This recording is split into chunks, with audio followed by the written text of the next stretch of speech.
Јас да ви посакам добро утро, секое утро на сите вас кои што сте заедно со нас, Алфа телевизија, ранобудници. Денеска имаме дожливо тмурно време, но јас се надевам дека ние во вашите домови ќе пренесеме едно, ќе кажам, денеска малку поинакво утро, со оглед на тоа дека од почетокот информираме, нема да имаме телефонски јавувања, а знам дека вие ќе предпоставувате зошто е тоа така, затоа што имаме молк заради политиката, не треба да ја споменуваме за медиумските известувања за време на изборниот молк кој ги налага Агенцијата за аудио и аудиовизуелни медиумски услуги. Нема да имаме, како што веќе слушнавте и знаете, телефонски ваши вклучувања. Малку да се одмориме овој ден од дискусии токму на таа тема. Но затоа ќе имате можност низ нашата утринска програма да погледнете, знам дека ги сакате, македонските народни приказни.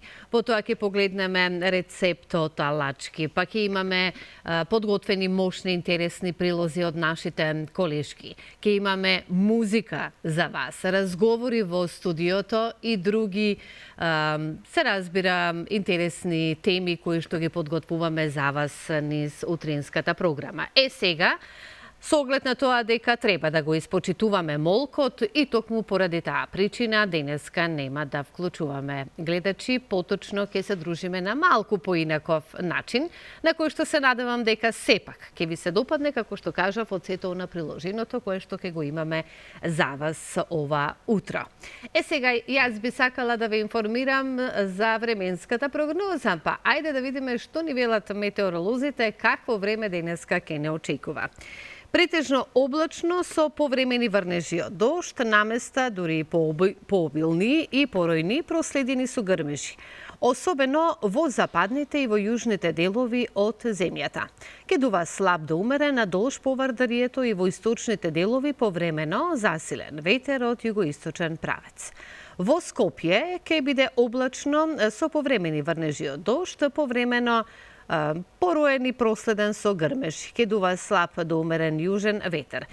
Да, веќе и од утрото го имаме дождот и облачното време со повремени врнежи од дожд денеска во Скопје, како и низ цела Македонија, а температурите ќе бидат, односно највисоките денеска ќе достигнат до 17 целзиусови степени, зависи нели сепак од кој дел во Македонија, меѓутоа тоа се температурите од 8 дневните па се некаде до 17 целзиусови степени, а утринските се движат пак од 2 степени до 7 целзиусови степени. Ова е прогнозата и информацијата од Управата за хидрометеоролошки работи. Значи, кажавме дека, еве уште еднаш известуваме, поради молкот и нормативите за медиумските известувања за време на изборниот молк, кој ги налага Агенцијата за аудио и аудиовизуелни медиумски услуги, нема да имаме телефонски вклучувања. Но пак затоа ќе погледнеме останати содржини токму во тој период. Она што јас би сакала, еве да ви кажам уште еднаш, добро утро на сите, добре ни дојдовте во утринската програма на Алфа телевизија, каде што може би малку понеобична за разлика од обичната кога ве имаме и вас, меѓутоа и вака ќе ве имаме, сум сигурна во тоа. И ви посакувам убаво утро со сето она што содржински го имаме подготвено за вас. Јас мислам дека токму е овој период во 6 часот и 30 минути да продолжиме сега, односно да погледнеме со вашето утринско кафе една интересна па јас би кажала содржина која што ја имаме подготвено. Од режија ќе замолам да започнеме со она што ќе следи, а вие ваше е да си бидете со нас. Во Добро утро секое утро ќе гледате. Со нашиот врвен музичар Драган Доутовски ги промовираме неговите две најнови книги Кавалот во Македонија и Топчеста глинеста флејта од Македонија. Колку младите држат внимание, концентрација, помнење, што покажаа резултатите од истражувањето со наслов Когнитивно функционирање на децата на возраст од 7 до 15 години на професорката Слагјана Ангелкоска.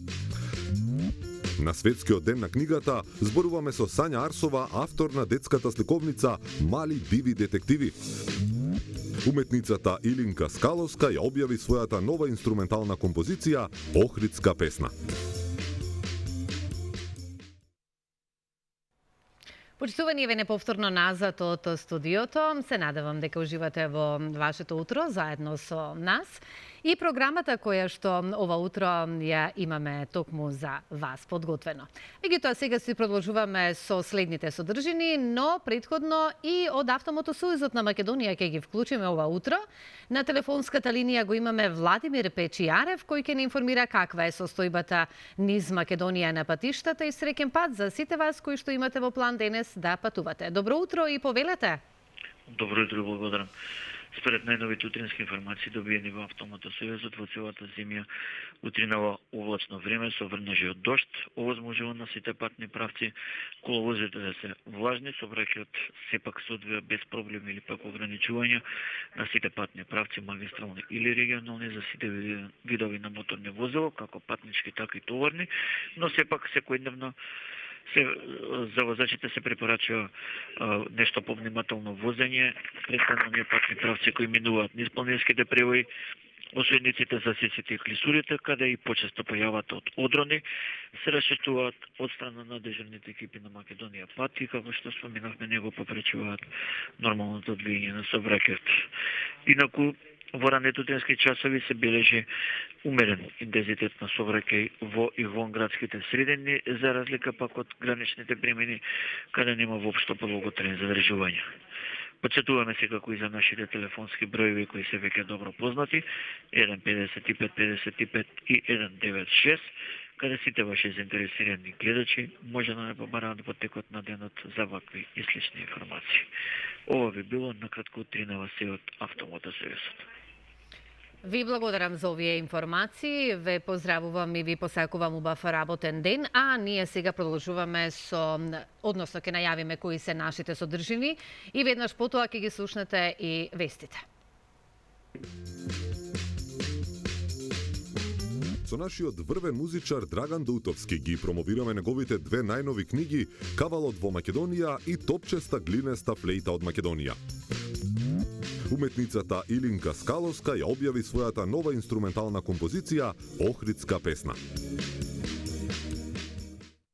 Сега продолжуваме повторно околу нашата убава македонска традиција, нашиот фолклор, нашите македонски музички познати инструменти и така натаму.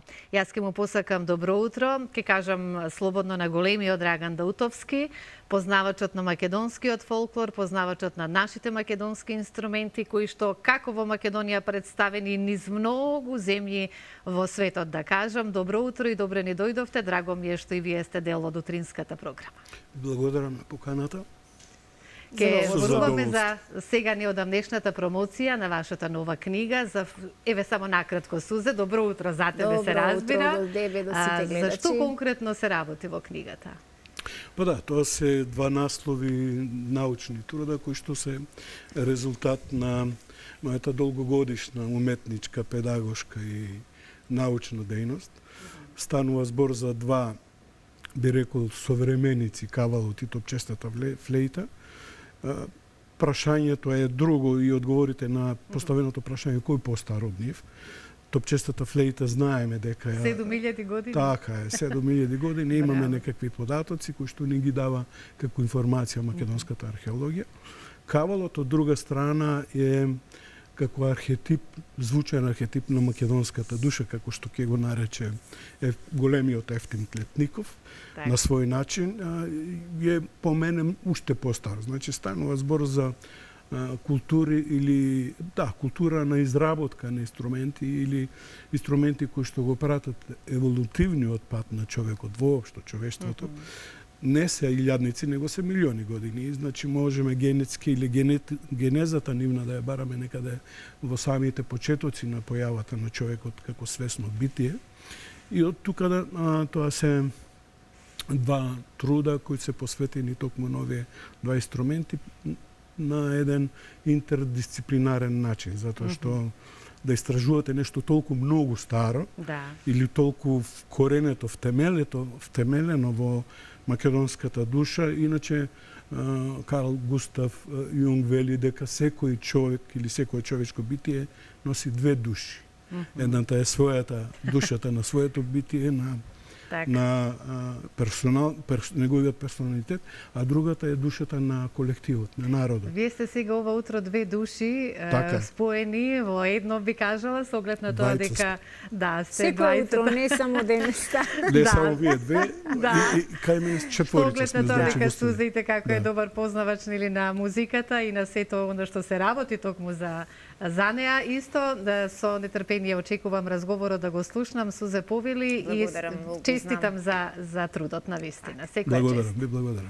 Благодарам повеќе, од сигурна сум дека малку ќе ни бидат минутите кои ги имаме предвидено за гости, но ќе се обидеме вака во тие што ги имаме на располагање да ве доближиме повеќе до гледачите кои можеби имаат оскудни информации за тоа кој е Драган Даутовски и што се направил во изминатите 40 години на нашата сцена. Фасцинирачки ми беа некои податоци кои ги прочита во вашата биографија, дека првиот ваш инструмент бил всушност мандолината, така нели? Така, вториот, меѓутоа најзначениот мандолина. Хармониката беше прв, па мандолината, па тромбон учевте во средно музичко училиште. Од каде дојде идејата со народните инструменти? Дали ве повикаа од другата страна, од некаде? Тоа сигурно, тоа се генетски предиспозиции и колективни. Значи, пред малку кажав дека сите трансгенерацијски искуства на еден поединец ги добива од колективот, ги добива по пат, генетски пат, културолошки, социолошки и така натаму. Така да, веројатно, кај секој човек поединачно и кај мене се разбудил тој архетип за музика, за звучен архетип кај мене во најраната детска возраст. Така да мандолината подарена и изненадувачки беше за мене кога ја добив. Од вашиот Вујко, така. Бидејќи вашите родители не сакале да ви ја купат? Не, татко ми, со нивни пари се разбирам, не ме частел Вујко, меѓутоа без да знам, ги задоволиле моите потреби да се бавам со музика, иначе во тој период ја бев познат повеќе како спортист. Добар голман и така натаму. Во вашето Русиново, од каде сте вие родом, по традиција било некако или пракса било машките деца да стануваат полицаец или поп? Така. Вие кога бевте, кога ви стана јасно дека вие ни едното ни другото ќе бидете музичар? Па уште како петтоделенец, иако не само татко ми, него сите родители во тој период сакаа да некако ги згрижат своите машки потомци и во тогаш беше многу популарно. Државна работа, сигурна работа. Стан рано во пензија, бенефиции и така натаму. И јас бев со план на татко ми да отидам во полиција. Сите мои другари од тој период се полицајци. И еден поп. Така да беше многу популарно во Малешевијата или полиција или поп. Меѓутоа јас уште како петтоделенец давав сериозни насоки дека сакам да бидам музичар, особено кога ја добив мандолината во раце, знаев дека таа ми е портата, вратата, прозорецот кон она што денеска сум. Беше тоа добронамерно прифатено или на некаков начин ве обележаа како црната овца во крајот? Па не, јас важев за добар голман, на кој беше многу тешко да му се даде гол. Знаат мојата генерација и меѓутоа беше исклучително изненадувачки за мојот круг и генерацијски круг во тој период во основното училиште во Берово, кога се појави прв пат со мандолината во оркестар. Тоа беа овации? Ма какви овации? Подсмев, смеење, гласно, од каде сега Драган, пошто бев корпулентно дете, баш за спортски тип. Така малку и немирен. И кога ме видоа со една нежна, жолта една мандолина, нова, гланц, уште се сеќам, ми се чини дека со најлон ја носев во школа, со претходно договор на наставникот по музичко тогашен, дали можам да се вклучам во школскиот оркестар. И тој ме представи на голем шок на моите другари од школото, за после 2 месеци, 3 да ја превземам водечката или она солистичката улога во оркестарот, практично ги надминав технички сите. И за мене беше уште еден момент, а тоа кога ќе добиев казна или од другарите спортски, нежно, или од татко ме ако направив некоја белја, ќе добиев некој шамар, вечерта дружбата со мандолината ми беше друга димензија. Прекрасно. Знаев дека ќе го одам тој пат сериозно. Браво. Драган, вие во раните 90-ти години, планирано или непланирано, ќе речам, се е судбина, се е судбина и случајности не постојат. Бевте еден од оние луѓе кои изврши една голема изворна преродба во нашата музика. Бевте скретничарот всушност и оне кој почна да не буди сите, да се освестуваме какво ни е богато наследство ни е оставено и колку се ние можеме да презентираме во светот за светот да не гледа со поинакви очи на музички план од она што не гледал порано. Имате остварено повеќе од 2000 концерти во било кој од составите на соработниците со кои што сте биле на сцената, не само на нашава, туку и на светската сцена. Огромен багаж, огромно искуство, би рекла тоа. Професор сте и на катедрата за народни инструменти, бевте иницијатор за формирање. Така, и во средното. И во средното музичко училиште се сеќавам. Колку ученици, колку студенти поминале низ вашата класа? Но, кога ја заокружував книгата за кавалот во Македонија и кога сватив дека поминале многу генерации од 93-4 година, многу тогаш беа генерациите по 18, студенти по 20. Огромни бројки, за среќа голем дел од нив и фотографирав, па така немав проблем да го срочам текстот и од аспект на фотографии. Меѓутоа и свесен колку многу и пропуштам, затоа што немам забелешки за нив, односно фотографија. Да, тоа беше друго време. Да. И практично огромен број на студенти. За среќа тој продолжува тој континуитет на интерес, кај ќе видите и од промоцијата имаше многу млади луѓе, идни. Јас обично секоја година реализирам поточно работилници. Минатата година беше во Штипското средно музичко училиште, каде што кога ќе видите колку млади луѓе, 60, 70, 80, не знам колку беа, дека имаат интерес да се бават со тоа, со таа проблематика, за сочувување на звучниот геном на македонскиот народ, на македонецот. Така да,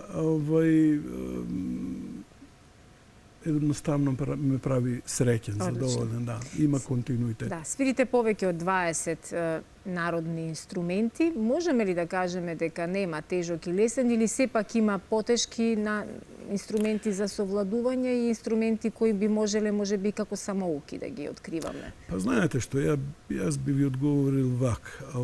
Знаеме дека секоја средба со ново познанство на нов пријател стекнат или човек кој што ќе има некаков гард према вас, знаете дека наидувате на тежок карактер, полесен карактер и така. Тоа е исто со инструментот. Значи секој инструмент има своја тежина, он е сам по себе персоналитет.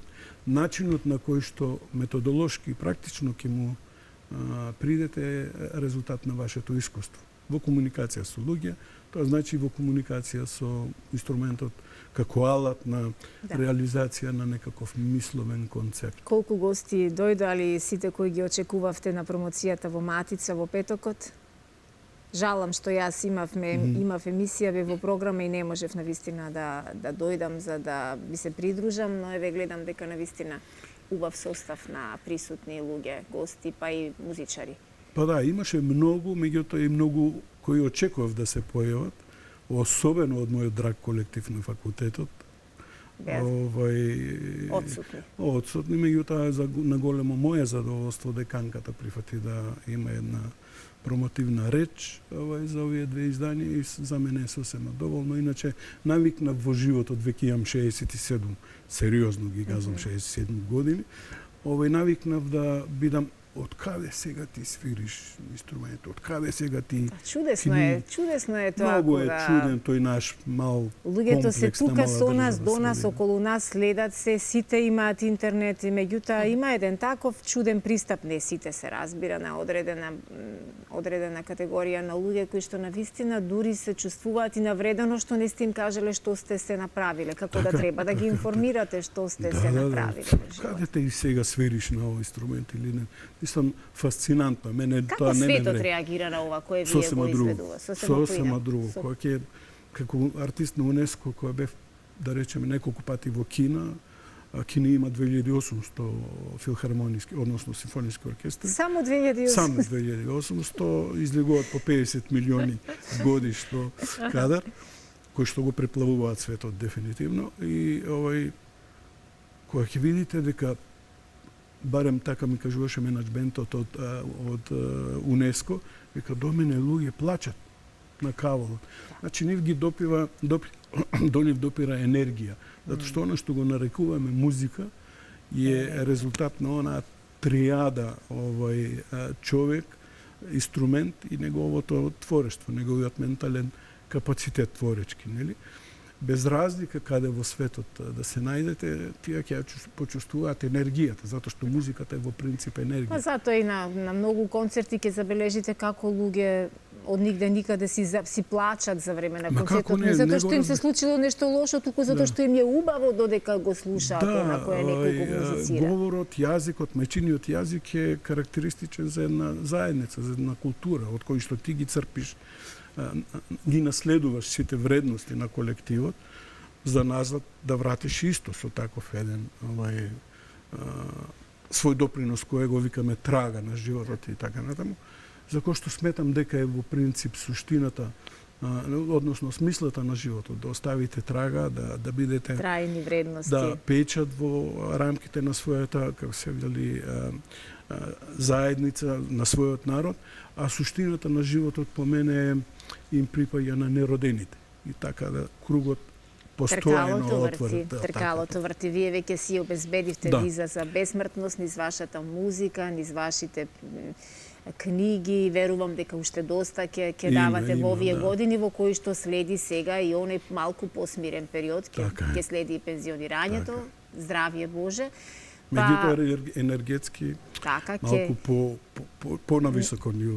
Секојаш ќе ве следиме. Ние имаме и рубрика Трето доба, ќе ве следиме понатаму што се ќе правите во тие години кога ќе имате еден друг пристап на денот и на начинот на кој ќе бидете во контакт со публиката и пак се навраќаме на она што рекол Фридрих Ниче, дека животот без музика најверојатно би бил некаква грешка. Грешка, така е. Се согласувам потполно. Ами не е случајно. Звукот е космичка енергија која го прати оно што го нарекуваме звук од психолошки аспект, го прати целиот, како што кажав, еволутивен процес, не само на човекот, него на се што е живо, затоа што звукот е животворна енергија, таа е присутна во се што е живо, дали е растение, животно, човек и така натаму. И на свој начин го храни, го поттикнува тој позитивен развој на човештвото во случајов. Драган, дали сме тука некаде при крај со монтажата? Јас би сакала само за крај, Сузе, ако дозволиш, уште еднаш еве вака и да ги запознаеме малку гледачите, затоа што има уште неколку минути за ова глинеста, топчеста флейта. Окарината. Да, топчеста флейта, која е единствена во Македонија, така и пошироко сигурно. Па и на светски. Да, пронајдена е во 1989-та, така во близина на Чашка. Како што кажа и Сузе, зборувавме околу таа тема 7000 години. Да. Па можеби тој инструмент. Тоа значи дали ние македонците толку сме биле музикални уште од пред толку многу. Па не само македонците, него човекот. Денеска сме навикнати да имаме интеракција, да имаме уметник од една страна, изведувач, наспроти аудиториум, публика. Во тоа време публиката било космос. Значи талентираниот. Повторно имало поврзаност. Да, талентираниот индивидуалец во тој припадник на една заедница првенствено морал низ еден сериозен мисловен концепт да го изработи, да го осмисли.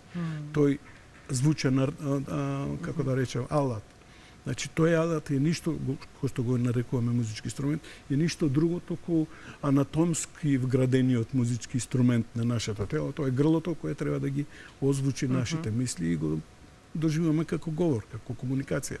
На исти начин и алатите, музичките инструменти ги материализираат таквите мисловни, звучни концепти, затоа што говорот, словото е исто звук. На почетокот беше словото беше Бог во Бог и така натаму, тоа е звук. Така да, во принцип, топчестата флейта е можеби документиран автохтон инструмент, затоа што тука е најден, ја знаеме од прилика, да, ја знаеме староста, кога приближно е создадена, значи, во периодот на неолитот, период каде што човештвото го живее својата пролет. Немало војни, немало човештвото, политики, немало ништо, политики најмалку, него имало само сплотеност и комуникација со космосот, со матрицата, затоа што ние сме припадници, односно и припаѓаме на оваа колективна матрица која што го нарекуваме космос или Бог или не знам како. Но таа дојде во вашите раце за да ја совладате и да ги слушнеме звуците од истата флейта. Секоја чест. Имав проблем да одговорам на прашањето зошто јас, ама Евтим Клетников вели во својствен еден поетски начин.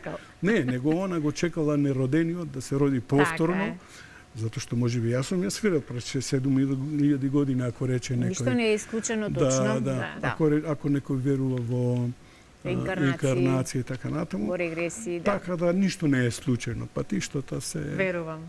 запишани некаде таму горе. И знаев дека овој разговор вака ќе тече со двајца музичари. Таа ве повикала, не вие, не се верувам. Не чекала макар што вели Евтим Клетников да се роди, па да се сплотат заедно, затоа што јас за себе сметам дека сум енергија која што треба да озвучи еден алат кој што е генериран да звучи, да прозвучи. Така да јас сум само сервис во принцип. Конкретно и на топчество. Уште многу инструменти да облагородите, уште многу млади генерации да инспирирате, ама и не само млади, туку и сите оние кои се чувствуваме млади, бидејќи ние не броиме години, ние печалиме искуства, пријателства и моменти за паметење. Ви благодарам што бевте ова утро наш гост. И на вас. Благодарам со ваков професор, се знае какви ученици може да произлезат од катедрата. Секое добро и многу успеси понатаму. Се гледаме повторно во следна можност и прилика. Задоволство ми беше. Почитувани, продолжуваме сега ние со оние содржини кои што во продолжение ќе имате можност да ги погледнете. Еве, за Охридска песна. Меѓутоа, за што останува збор? Во продолжение ќе ја промовираме новата композиција на Илинка Скаловска, музичар, инаку со интернационално образование, која во изминатите години преработи, а исто така и препеа многу стари, познати македонски песни. Денеска, ова утро, како што може да забележите, се вртиме околу она што е наше убаво македонско, а и на ваков начин само можеме да ја чуваме нашата традиција и нашите трајни вредности. Овој пат ја објави композицијата Охридска песна, дело во стилот на една чиста класична музика, меѓутоа инспирирана од убавините на нашиот Охрид, а во верзија за клавир, а и гудачки оркестар. Ирина Спировска разговараше со неа и во продолжение да го слушнеме овој разговор и да погледнеме за што се работи. Младата пианистка Илинка Скаловска деновиве го промовира своето најново музичко дело. Ова млада и талентирана пианистка своето музичко образование го стекнува најпрво во музичкото училиште Илија Николовски Луј во Скопје, каде се здобива со нижото музичко образование, инструмент клавир и средно музичко образование, теоретска настава. Потоа заминува на студии во Италија, каде што дипломираше композиција и хорско диригирање на музичкиот конзерваториум во Падова. Магистрираше на конзерваториумот во Венеција, а образованието го надополни со студии по пеење кои успешно ги заврши на конзерваториум во Виченца. Досега има настапувано како пејачка, хористка или солистка во повеќе хорови во Италија и во Македонија, но и како диригентка. Член е на хорот Менада од Тетово, со кој настапи на фестивалот Техо 2019, на кој се одбележа 100 години од раѓањето на композиторот Тодор Скаловски, низиниот дедо.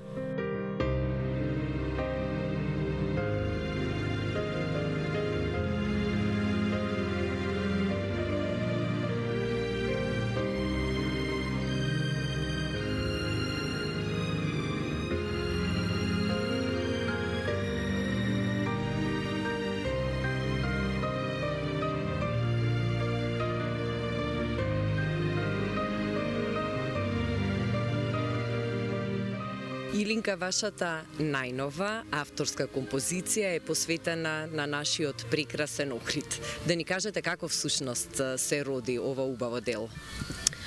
Па вака сега, Охрид мислам дека е една вечна инспирација на сите наши уметници, еве и за мене беше една инспирација.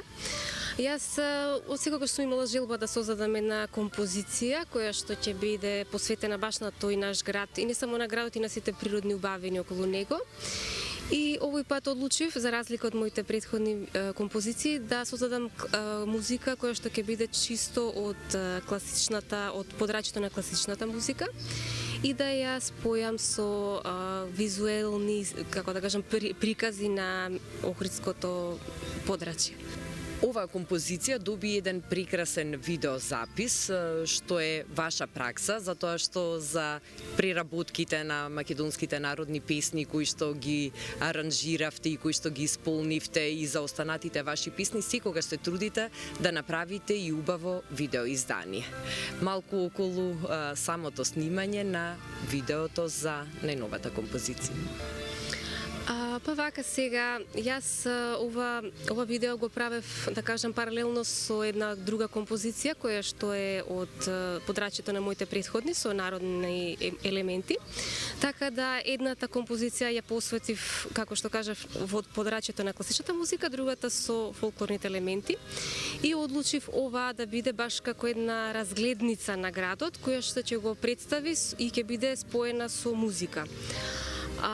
Вака сега ги одбрав нормално најзнаменитите предели и се потрудив да музиката споена со нив да ги искаже секој момент да го подцрта во приказот. И уште една препознатливост кога е во прашање видеоизданијата на вашите композиции, на вашата музика, е што секогаш се појавувате во фустани кои се ваша собствена креација. Дали е така и овој пат? Да, така и овој пат.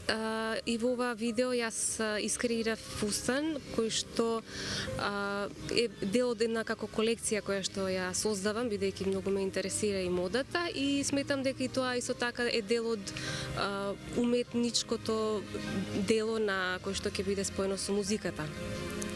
Илинка, кои беа ваши соработници при подготовка на оваа најнова композиција и кој се учествуваше во реализација на истата? Вака сега имав двајца соработници. При создавањето на музичкото дело посебно му благодарам на Валентино Скендеровски и студио Enterprise кој што ми помогна во, како да кажам, на обработката на снимката и мастерингот, додека пак за видеото соработував со снимателот Никола Нацев. Благодарам за интервјуто, за издвоеното време и да уживаме во следниве минути во преубавата музика и во прекрасните кадри од нашиот Охрид. Ви благодарам и ви посакувам убав ден.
Каква Божја убави на Охрид кој ги инспирира музичарите и за нешто вакво преубава охридска песна, а во продолжение повторно сме кај песната, меѓутоа во сосем некој друг стил сега одиме во продолжение. Јас ке подсетам и ке кажам почитувани сите кои што сте ова утро заедно со нас, да ве поздравам, да ви посакам убави утрински часови, мигови со Алфа телевизија и нашата утринска програма, низ која еве на некаков начин денеска успеавме да да допреме до вас преку она што е убаво наше македонско, почнувајќи од македонски народни приказни, македонски рецепти со ајварче, нашиот Драган Даутовски, кој е познавач на фолклорот, на нашите народни македонски инструменти и на каков начин тој ги презентира и во Македонија и надвор од нашата земја. Македонска убава охридска песна, а сега нова песна и на Стојне Николова ќе промовираме, ќе слушнеме за неа во продолжение, насловена Лоша.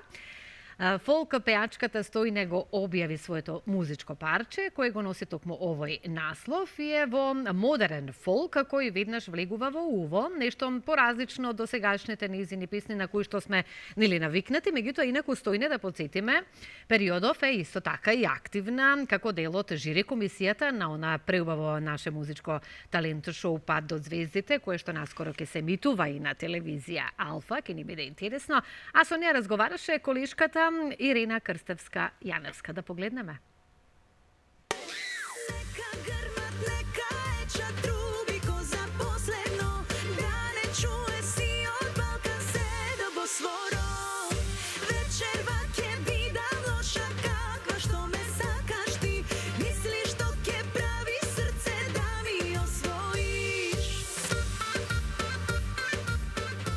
Утро првото утринско кафенце го пиеме во друштво на нашата позната македонска пејачка Стојне Николова, која што навистина неуморно работи во изминатиот период.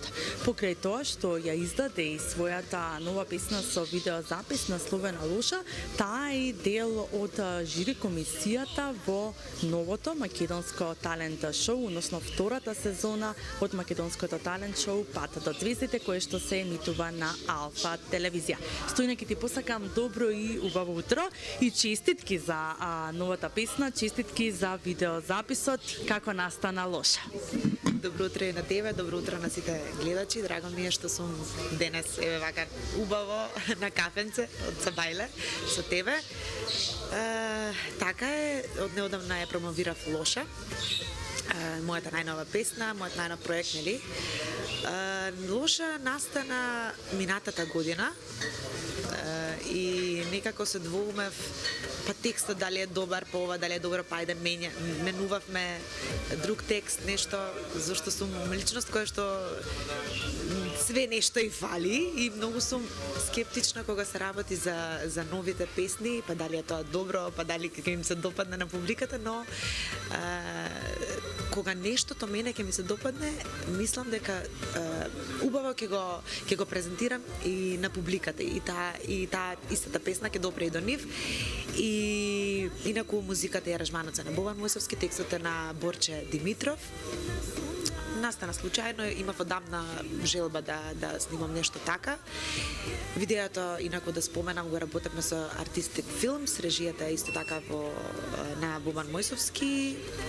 Интересна, модерна песна, нешто малку поразлично од мене, да кажам.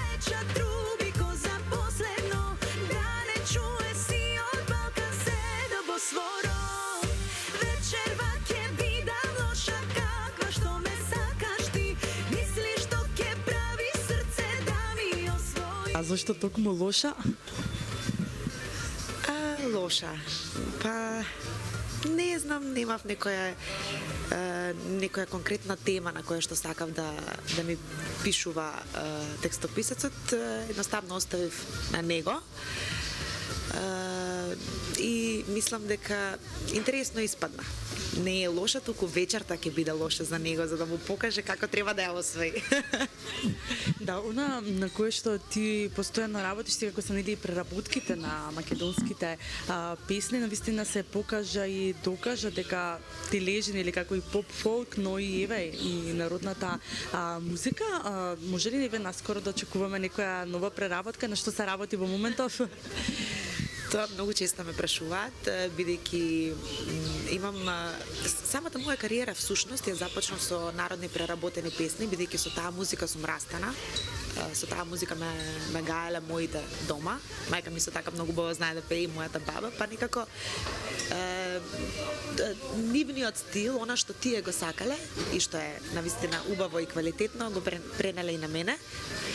И Крушева Абер пристигна беше во скоро време, мислам пред неколку 4 години, 5 веќе, една така во поинаков аранжман, народна преработка и со поинаква изведба, не баш во фолк стилот и одлично помина и баш сум онака задоволна и хепи.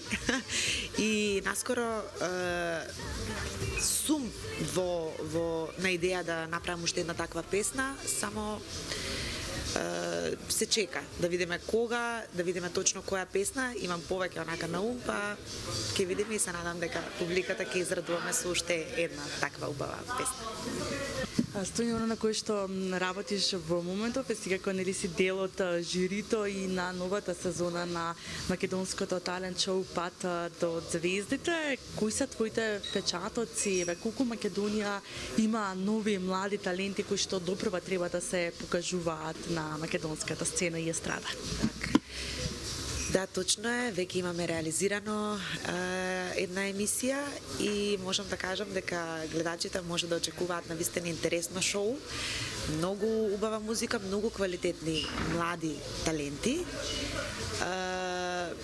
Имаме доста квалитетни, кои што на некој начин дел од нив се плашат, дел не знаат како, нели нормално млади се и оваа работа не е така лесна, за да навлезат треба нели некој да им го покаже патот и така натаму, и мислам дека имаме голем потенцијал и ова шоу ќе биде полн погодок за да излезат нови млади таленти, нови млади звезди кои што се надам дека ќе направат убава кариера.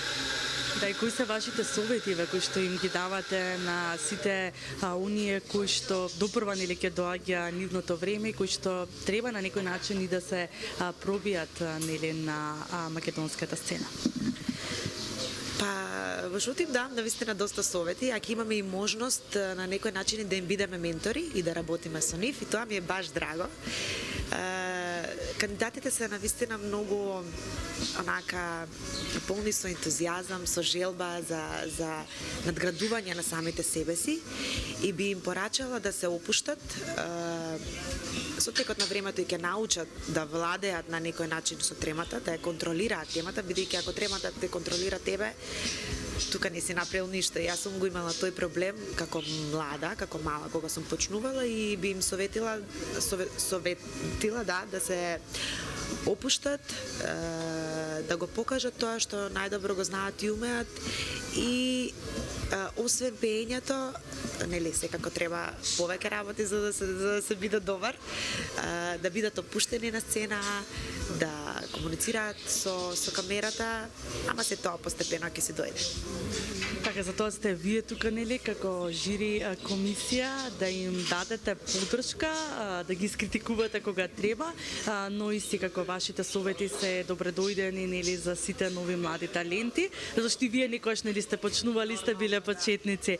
Стојане, јас ќе ти посакам да имаш уште многу блескава кариера, да бидеш и понатаму амбициозна, да останеш амбициозна и да чекориш по патот како што си имаш тргнато, и да се видиме наскоро со нова песна. Ти благодарам. Секако дека ќе се видиме наскоро, бидејќи во подготовка е и мојата друга песна, една балада. Таа е веќе готова, да кажам, вака да откријам. Премиерно готова е песната, спотот уште нешто треба да се доснима и некаде средината на мај би требало да излезе. Се вика На две страни, инаку ја настапив со неа на Фолкфест Роса оваа година и ми е, да кажам, до сега една од омилените. Да, со нетрпение ја очекуваме и уште еднаш честитки за сите твои проекти, уште многу успеси во иднина. Ти благодарам и секој добро. Тој на тебе, а да си прашал ти за мене. И што вечно љубовeti, неќеш сега да ме видиш. Ти на мене не се сети, веќе толку години. Ти што срцево го зема,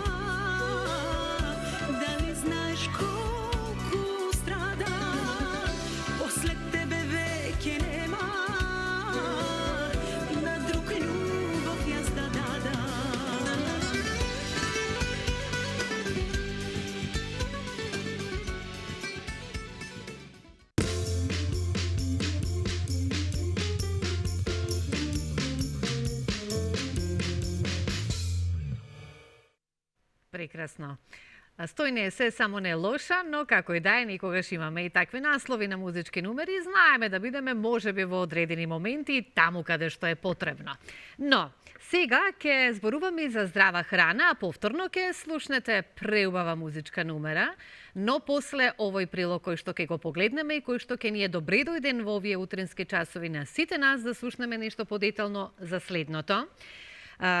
Разговор за здрава храна. Ирена Спировска ни го подготви овој разговор. Дали сировата храна може да биде здрав избор и која храна може да се консумира без термички, еве да се обработи? Совета побаравме од нутриционистката Бојка Динева Јовановска. Ајде да слушнеме. Живата, односно сировата храна е една од најздравите храни и се препорачува буквално за сите животни возрасти.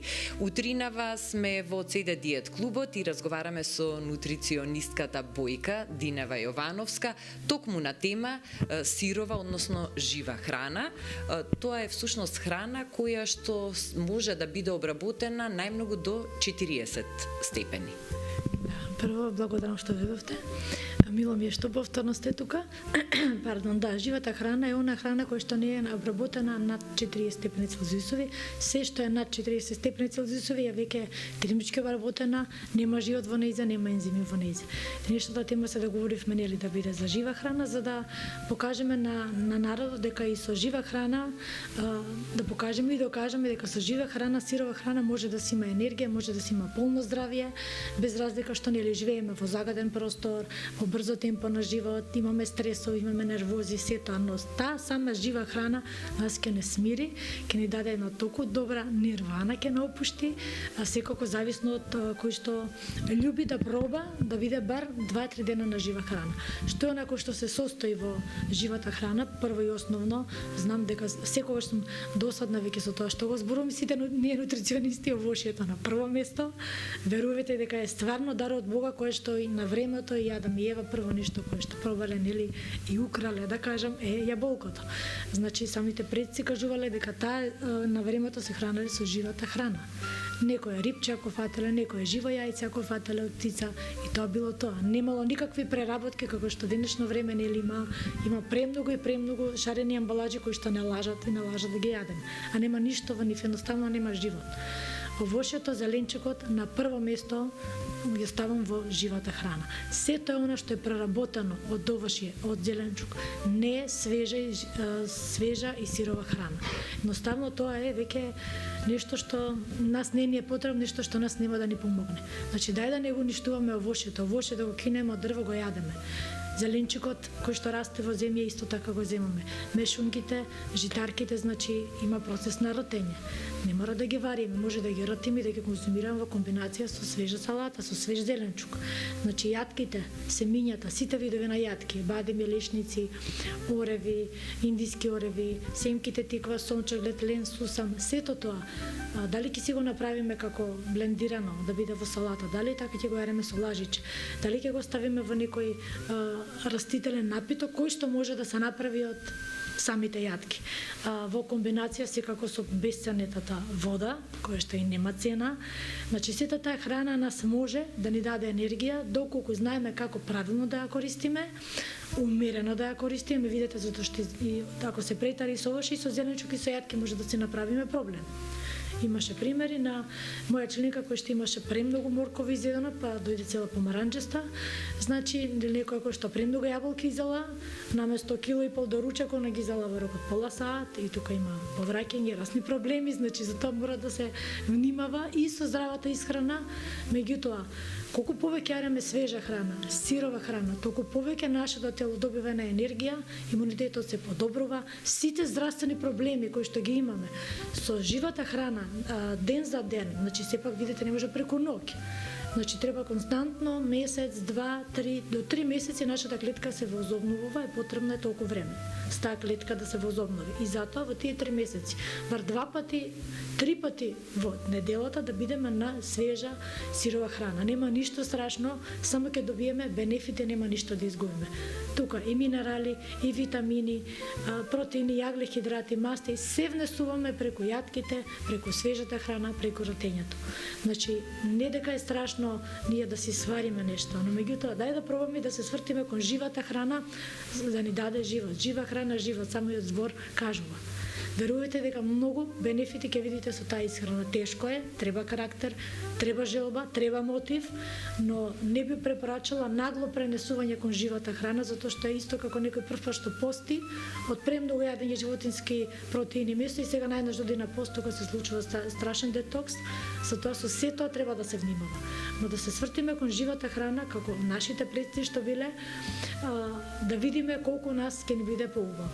И има што да се јаде, во нашата Скопје и во нашата Македонија има што да се јаде, што да се конзумира од жива храна, но сепак доколку ние имаме желба за тоа, да пробаме. Еви, кај повозрасните луѓе и кај младите, кај тинеџерите, доста веќе со тие идеме, купуваме се и свашта, а ништо не правиме за себе. И потоа се случуваат сите болести, од нередовен циклус кај девојчиња, од диабети, од неплодност, која за жал е многу поприсутна, и многу други болести кои за жал ги прави термички вработената храна. Храна во која што нема ензими. Ние можеме да јадеме термички вработена храна, но треба да јадеме комбинација со свежа салата, за да добиеме ензими од свежата салата, за да сето тоа се преработи, да нема киселин, да нема паѓање на притисок, да нема внесување на трансмасноти, значи се си има свое.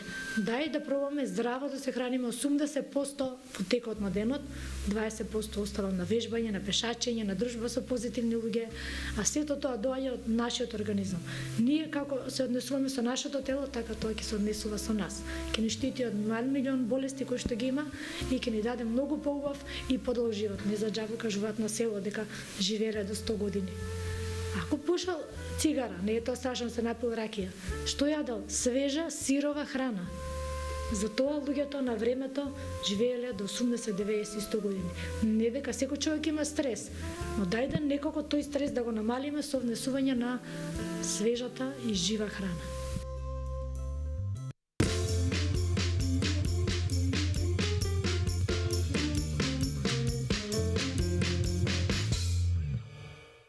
Одлични и добредојдени совети, а сега за уште поубаво утренско расположение, време е за музика. Јована Богдановска ќе ја слушнеме со "Не плачи мајко, не жали". Уживајте.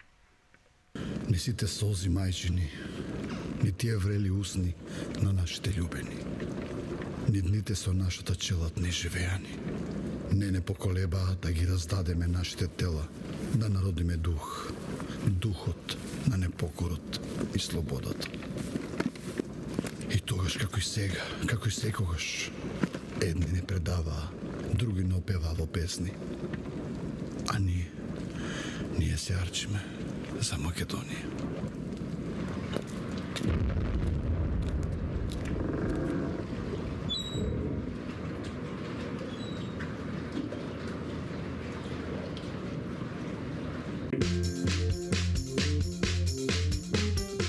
Колку младите држат внимание, концентрација, помнење, што покажаа резултатите од истражувањето со наслов "Когнитивно функционирање на децата на возраст од 7 до 15 години" на професорката Слаѓана Ангелкоска.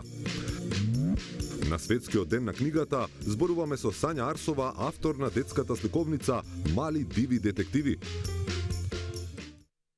А сега, она што го најавивме, во студио следи Сузе со својата гостинка. И јас ќе ја поздравам, ќе ја посакам добро утро и добре ни дојдовте. Професор доктор Слаѓана Анđелковска. Да, поразителни за жал, имаме резултати од истражувањето, когнитивно истражување на деца од возраст од 7 до 15 години, па ќе дознаеме плюс повеќе на оваа тема и зошто е тоа така, сигурно и причините. Кога се поразителни, навистина е алармантно да се проговори, да се сподели, да се превенира и да се превземе нешто, да не биде така. Повелете. Благодарам, добро утро официјално и од мене. Професорке, драго ми е и благодарно што ова утро ни допатувавте од Гостивар. Вие сте инаку професор по психологија, во областа на психологија. Така, на нашиот универзитет. На Славјанскиот универзитет, така е. Како психолог, како професор, искуствено, веројатно имате многу што да ни кажете, но ние ќе се задржиме генерално на последното истражување, односно единствено кај нас од овој тип кое што се случувало. Која беше целта на ова истражување? Целта ми беше да видам дали навистина фокусот, вниманието, концентрацијата, екзекутивните извршните функции кај децата се намалени, бидејќи се соочува со родители кои што доаѓаат и се жалат на неуспехот на децата и на неможноста нивните деца да го задржат фокусот на тоа што го учат, да го запомнат тоа, не може да се снајдат во учењето, брзо губат интерес за учење и сакав да видам дали навистина е тоа така. Тоа е една од причините, а втората причина е што самиот овој тест кој што е направен на истражувањето е првиот стандардизиран тест во Македонија за проценка на овие когнитивни капацитети на децата, така да од самата таа бројка која што се деца во истражувањето е направена и таа стандардизација. Колку вкупно дечиња беа опфатени? 2035 деца вкупно опфатени од цела Македонија. Значи дека се опфатени сите 8 региони во Македонија, што му дава голема тежина на истражувањето. И... Целото истражување вкупно траеше не цела година дена. Па да, година и пол. 11. Година и пол скоро, да, со сите тие процедури, задавања, обработка на резултати. Така да, тоа е процес. Како универзитетски професор, како психолог, психотерапевт, човек со големо искуство, како што реков и предходно, ќе се согласите ли дека колку што имаме поголема прогресија во технологијата, толку имаме една, за жал, регресија во напредувањето на човештвото, односно се враќаме назад? Да, апсолутно е така. Децата денес се толку по-паметни телефони, толку по-ограничени деца, генерации, несрекни деца, би рекла, се буквално обслужени, се имаат на тацна, а ништо немаат. Како се доведовме? Како се доведовме до ваква ситуација? Ако зборувам сега од да ги тргнам на страна родителите сега во овој момент, ако зборуваме за тоа како делува телефонот и таблетот и компјутерот во развојот на мозокот, има голем број истражувања кои покажале дека долгото седење на смарт телефон или на таблети доведува до намалување на првиот слој на мозокот, на кортексот. Тој слој е одговорен за сите овие когнитивни функции кои што децата треба да ги совладат. Како тие се фокусираат на телефонот, доаѓа до губење на способноста да тие научат стратегии како да се фокусираат надвор од тој телефон во активности кои што се значени за функционирање, за совладување на наставниот материјал. Така да сега живееме во такво време каде што технологијата не е достапна, на децата им е сегде достапна и не можам да кажам родители, децата, немојте да им давате телефони на децата. Според вас, кога е најдобра возраст да почнеме малку по малку да им го откриваме овој полесен начин на доаѓање до... Најдобро е да родителот уште при самото доаѓање на детето на овој свет свати дека не треба телефонот да му биде единствена занимација на детето. Барем до 5 години телефонот да биде скрос исклучен и компјутерот, до 7 години да биде барем малце да биде застапено, но со многу ограничено време. Сега многу родители велат па добро сега им порано седеа по цел ден на телевизор. И тоа седење на телевизор е штетно, да, но таму времето го можеме да го контролираме многу полесно. Му пуштаме на детето едукативна емисија која трае 10, 15 до 20 минути највеќе, потоа го исклучуваме уредот. И детето почнува да се ангажира со други активности кои што се значени и важни во неговиот развој. А вака, со седењето на телефон или со играњето на тие игри, детето во текот на денот постојано си го лачи тој хормон на среќа кој што Хормон на среќа уствари делува како наркотик. Еден вид зависност. Ствара зависност. И која така стихино се провлекува и се наметнува. Да. И потоа како детето подолго останува на телефон, родителот се потешко му е да му го тргне телефонот. Када до 7 години што е можно, колку е можно да се одложува, до 12 години да се ограничи тоа време, бидејќи родителот е тој кој што може да го контролира детето, не детето, родителот. Када денес малку ни се теологи измешани, за жал, како родители многу паднавме на тој испит да им удоволиме на децата, да ни бидат среќни децата, да не бидат ништо помалку од другите деца, бидејќи тие се деца и се прегледуваат кое што има, кое што носи, кое што покажува и така натаму. Кои се сите други останати грешки, ако сега можеме во овој момент да ги лоцираме, кои се грешките кои најчесто за добро на децата знаеме да ги направиме и после нема назад? Едно најголемите грешки што не дозволуваме детето да плаче. Не дозволуваме детето да падне, да трча, да го искараме, затоа што можеби нема да не сака. Када многу родители викаат, јас не можам да дозволам детето мое да плаче. Па ќе крене температура. Мислам, ниедно дете не кренело температура. Зборуваме додека е бебе мало, додека е се уште или поголемо кога разбира. Не, зборуваме за рано училишна возраст и за предучилишна возраст. Значи, за бебе кога плаче, значи има некоја незадоволена потреба. И тука родителот знае. Или ќе му даде да јаде, или ќе го пресоблече, или му студи. Значи е поврзано со потреба. Но кога дете плаче без да прекине на 9-10 години, тоа е веќе манипулација. А тие знаат да бидат одлични мали манипулатори кои предизвикуваат голем немир и стрес кај другата страна. Да.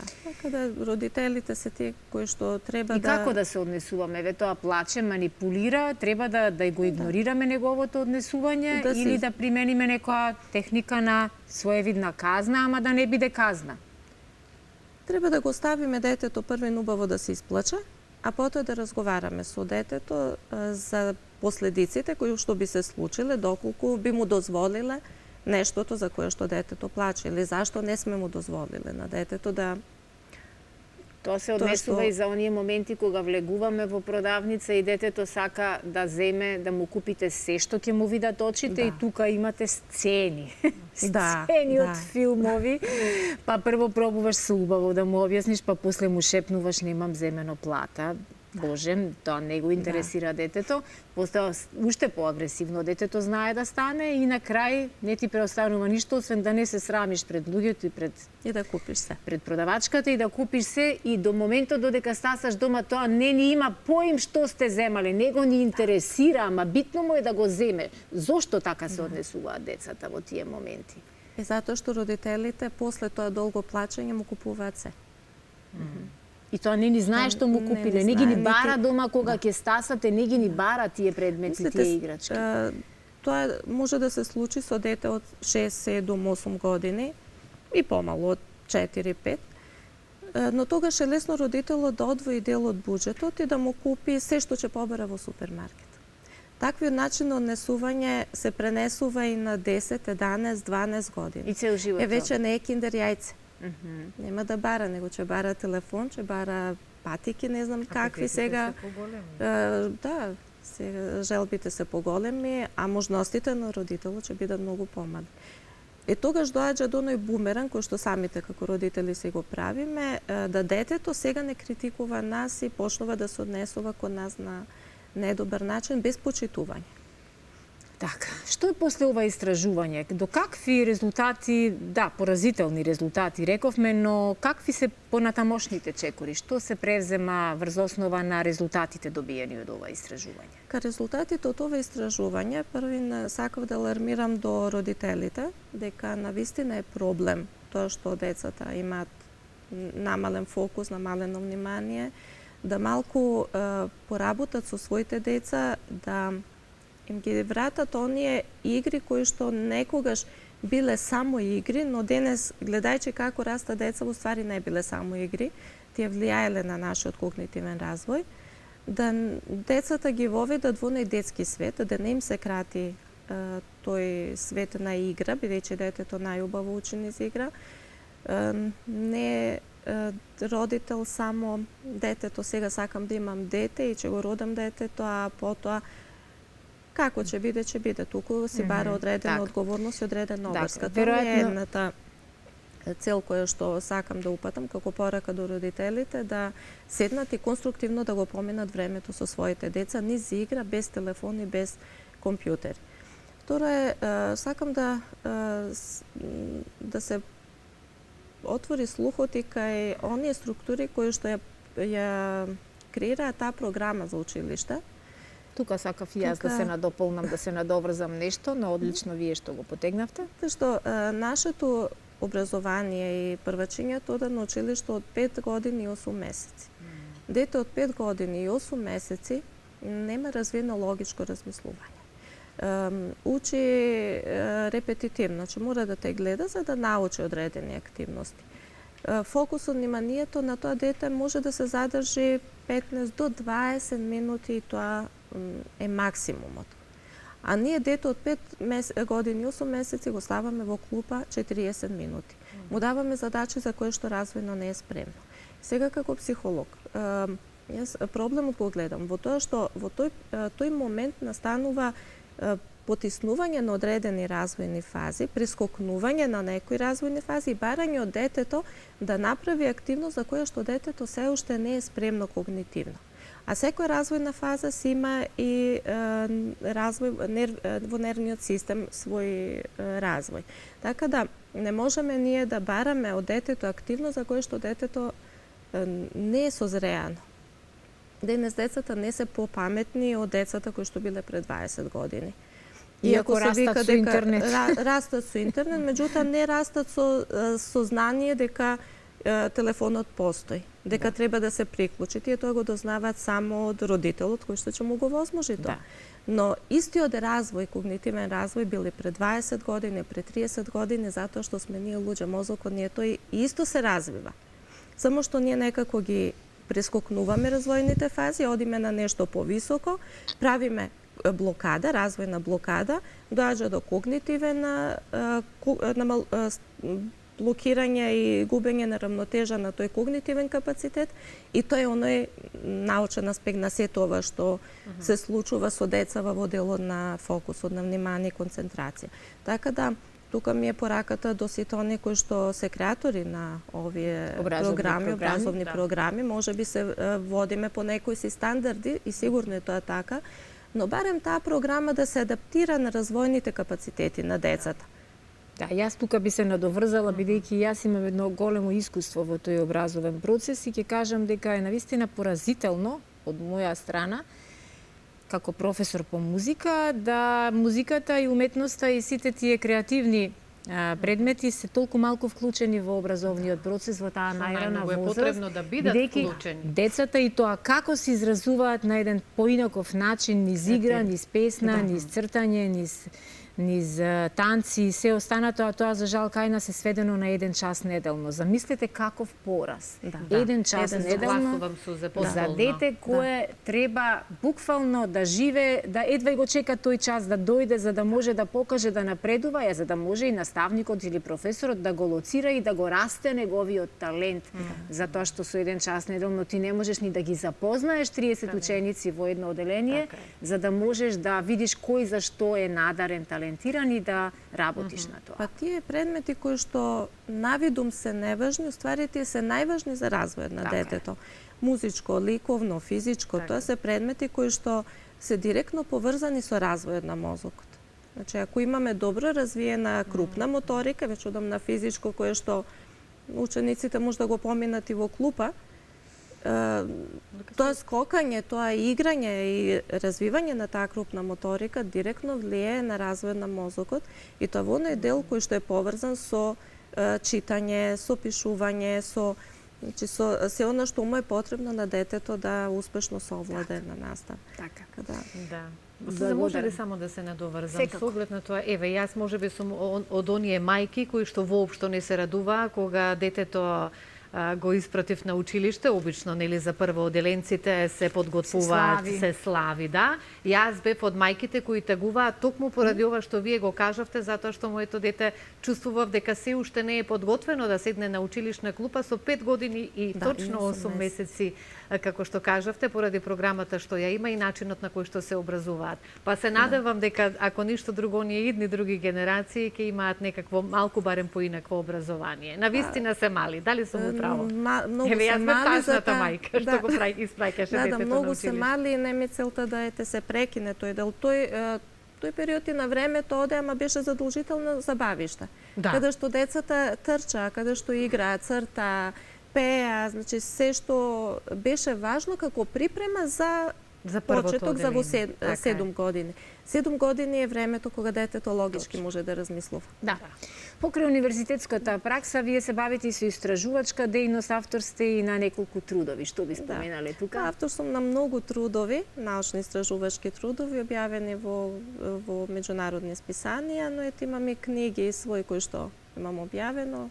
Развој на психолошко тестирање, фокусирано внимание, анализа на детски цртеж, када спрево припреми се некои нови. Одлично. Се менуваат ли навиките на македонците на 21. век? Во минатото беше некако табу тема да кажеш дека имаш потреба од психолог, од психотерапевт, дека сакаш да закажеш термин, дека ти треба препорака за некој добар психијатар и така натака. Дали денеска современите македонци јасно и гласно проговоруваат и бараат помош дека ми треба психолог, ми треба помош? Мислам, последниве години веќе се разби таа табу тема и се послободни во барање на психолог, на помош од психолог.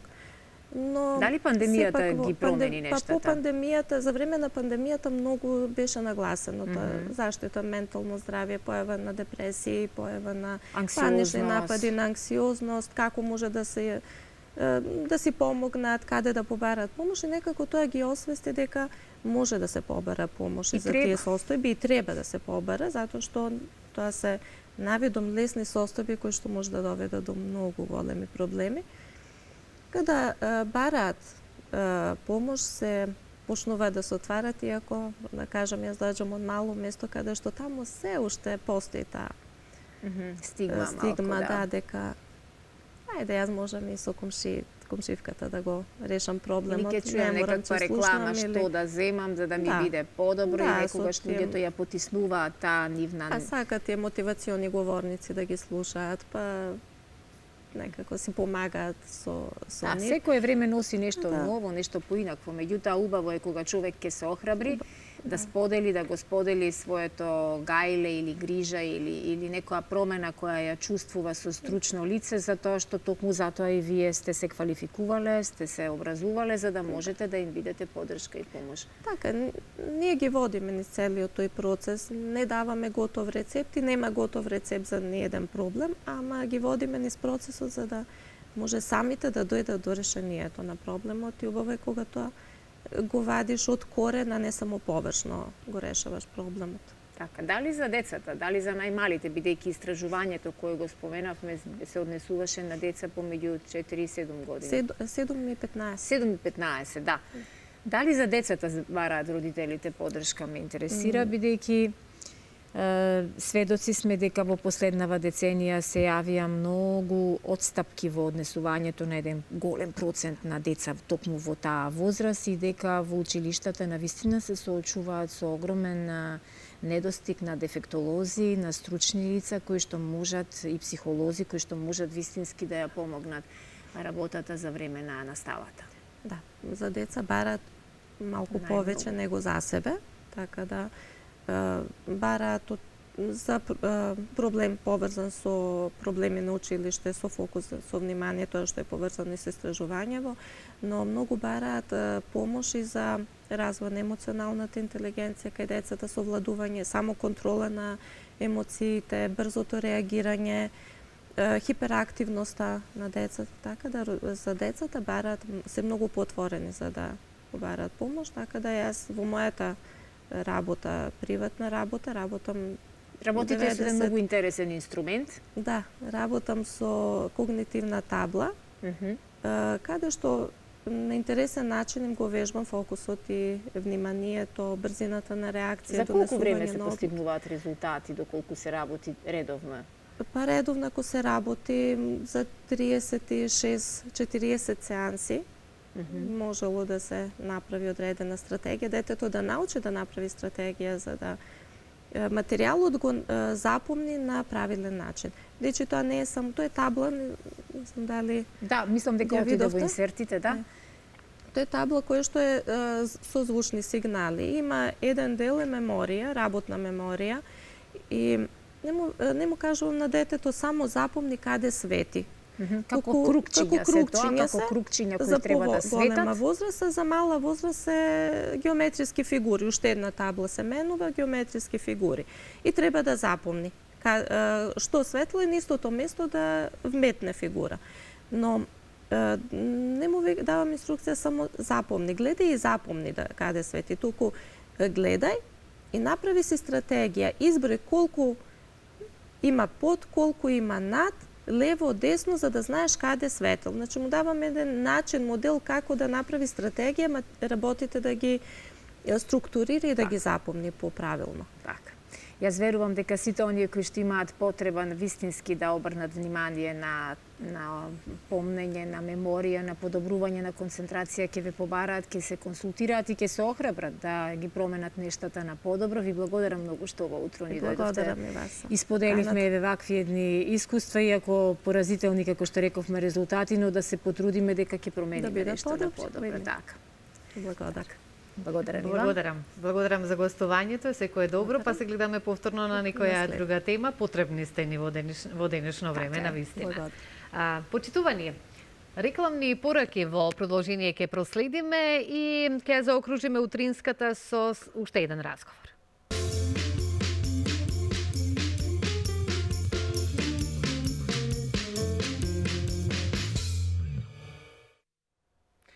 И сосема еве пред крајот, повторно имаме интересен разговор за мали диви детективи. Ивана Крстевска-Јаневска ова утро. Добро утро, Ивана. За што се работи, за какви се тие мали детективи? Ке разговара со Сања Арсова. Поздрав до нашата гостинка ова утро. Ајде да слушнеме за што се работи. Да, така, Слободанка, поздрав и до сите гледачи на Добро утро секое утро. Денеска пред се да го честитаме нели светскиот ден на книгата, 23 април. Токму овој ден почнал да се прославува во сите земји широм светот уште од 1995 година, па ние затоа одлучивме да си направиме на телевизиска промоција на првата интерактивна сликовница на Сања Арсова, која што ќе ни каже нели многу повеќе за тоа што сочинува мали диви детективи. Сања, посакам добро и убаво утро. Честитки пред се за твојата прва интерактивна сликовница и книга. Како настана еве мали диви детективи? Здраво, Ивана, да ве поздравам сите и да го честитам денот на книгата. Како настана мали диви детективи? Многу интересно. Напишана е од многу одамна, значи уште во ковид времето. И како што се развива ликовите, дојдовме до идеја со издавачката Куќа Светулка дека ова е нешто што би било стварно забавно за нашите читатели и покрива една читачка област која што досега не е така истражена и зафатена кај нас во нашите краеви. Јас имав последниве години една убава прилика да бидам во издавачкиот свет и кај нас и во скандинавските земји, така да се запознав убаво со тоа што се нуди таму и што се нуди кај нас и сватив дека еве едни вакви детективски интерактивни книги се најмалку застапени во Македонија, за жал. А тоа е тоа што им е интересно на дечињата. Затоа што како и нас и тие сакаат да се вклучени во што и да прават, нели, дали е игра, дали е настава, дали е книга, сакаат да се делот од самата приказна и така решив да ја направам интерактивна книгата. На секоја страничка имаат по некоја задача или загадка што треба да ја решат или треба да ја направат дома сами или со родителите. Многу е забавно, имаме многу убави коментари од тие што досега ја прочитале мали диви детективи, дека им било стварно интересно за прв пат се среќаваат со лавиринти, со разбивање на кодови, нели? И најинтересниот дел е морзеовата азбука што ја има. Тоа им беше онака фасцинантно. За прв пат се среќаваат малечки, се нели нема каде да се сретнат со морзеова азбука до сега, така да мали диви детективи еден влез во тој голем свет. И дечињата уште од најрана возраст се така некако детективски нели настроени, се ги интересира зошто затоа. Нели за која возраст е наменета оваа сликовница? Од која возраст може да се користи, односно која е нели целната група на дечиња? Да, како што спомнав и претходно, целната група е 6+. Таа целна група е некако најмалку застапена. Мислам, книгички за таа целна група нема толку кај нас и затоа решив да направам за малку поголем дечиња. Имаме за помалите, нели, имам себе и сајмот на книга моментално се одвива, така да помалечките од 0 до 3, од 3 до 6 се така поубаво зафатени, а над 6 годинки можем да кажам дека се лектирите настапуваат и потоа забавните книги некако се во позадина ставени. Да, Сонја, што треба да се направи, да се мотивираат децата во ова модерно време на технологија повеќе да учествуваат, да земаат, да будат интерес за токму вакви интерактивни сликовници, но и пред да им се направи една читачка навика за да продолжат нели понатаму во животот да читаат. Многу е тешко на денешните деца за жал да им се задржи концентрацијата. Тоа беше и целата поента со интерактивноста на книгата. Кога нешто не им е забавно, после 2-3 страни спремни се да се откажат од читање или од било што. Значи во било која сфера дојдовме до свет кај што треба да сме анимирани, нели не децата, сите ние. Треба нешто да ни мртка, треба нешто да се вклучиме во нешто за да останеме на темата. Така и дечињата со мали диви детективи. Така, уште еднаш честитки ќе ти посакам и во иднина да си продолжиш со твојата работа, како и со децата, но и да си продолжиш и понатаму да си пишуваш, па верувам дека во иднина ќе имаш и повторно нешто ново со кое што ќе ги изненадиш дечињата и публиката. Ти благодарам. Мали диви детективи е секако планирана да биде серијал. Да го поздравам Министерството за култура кој го поддржа овој наш проект и Светулка нормално. Да, каде може да се најде сликовницата? Моментално, промотивно е на сајм за книга, а потоа може да се најде во литература, во Чудна шума и во Сакам книги. Ти благодарам уште еднаш, Сања. Еве вака изгледа нели мали диви детективи колку што можете да видите. Секако се препорачува нели за сите дечиња да им се развива нели и моториката и сите оние вештини, навистина интересна интерактивна сликовница која што е прва сликовница на авторката Сања Арсова. Благодарам, Ивана, и ти си имаш еден мал детектив по дома. Така да оваа книга одлично ќе дојде и во твоите раце, и како и на сите останати мајки кои што ги имаат детективите по дома. Почитувани, ние тука завршуваме со утринската програма. Ќе ви посакам да имате убав ден. Останете понатаму со програмата на Алфа телевизија и благодарам за вашето внимание. Довидување од мене.